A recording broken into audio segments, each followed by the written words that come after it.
Hi friends, శుభ సాయంత్రం అందరికీ. ఒకసారి ఇప్పుడైతే మనం సన్నజాజులు కోసుకుందాం. ఈ సీజన్ అంతా సన్నజాజులు, విరజాజులు, బొండు మల్లెలే ఉంటాయి కదా. అసలు సూపర్ ఉంటాయి. సన్నజాజి పూలు మీలో ఎంతమందికి ఇష్టమో తప్పకుండా కామెంట్ చేసేయండి. చెట్టు చూపిస్తాయి. ఇదిగోండి సన్నజాజుల మొక్క అసలు ఫుల్గా పూసింది. పూలు కూడా దీనికి ఒకప్పుడు పందిరి ఉండేది. పందిరి పడిపోయిన తర్వాత పందిరి అయితే వేయలేదు, కానీ ఇది కిందకి వాలి ఇవేమో నాటు కనకాంబరం ఎంత మంచిగా ఉండిద్దో కలర్. అసలు విరజాజులు, నాటు కనకాంబరం అంతరించిపోతున్నాయి కదండి. ఒకప్పుడు మా చిన్నప్పుడు ఇవే నాటు కనకాంబరాలు, ఇవే సన్నజాజులు ఎక్కువగా ఉండేవి. ఇప్పుడు సన్నజాజుల చెట్లు పల్లెటూరులో అయినా చూద్దామన్నా కానీ అసలు లేవన్నమాట. నేనైతే ఇప్పుడు మొత్తం కోస్తున్నా సన్నజాజి పూలని. చెట్టు అంతా కోయట్లేదు, కొన్నే కోస్తున్నాయి, ఎందుకంటే చాలా ఉన్నాయి. ఇంకా అటు సైడ్కి కూడా ఉన్నాయి అనమాట. ఇంకా మీ ఇంటి దగ్గర ఎవరి దగ్గరైనా ఈ సన్నజాజులు మొక్క ఉంటే నాకు తప్పకుండా కామెంట్ బాక్స్లో కామెంట్ చేయండి. ఈవినింగ్ వరకే ఇచ్చితాయి కదా, మార్నింగ్ అయిపోయేసరికి ఒళ్ళిపోతాయి. కానీ వీటి స్మెల్ నిజంగా పాత రోజులను గుర్తు చేస్తాయి, మన చిన్నప్పుడు రోజుల్ని.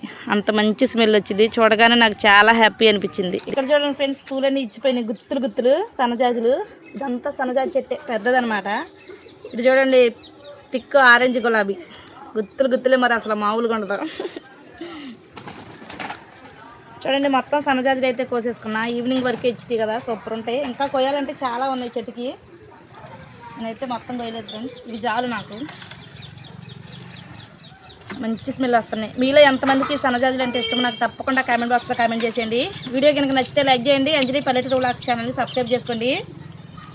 బై బై అందరికీ.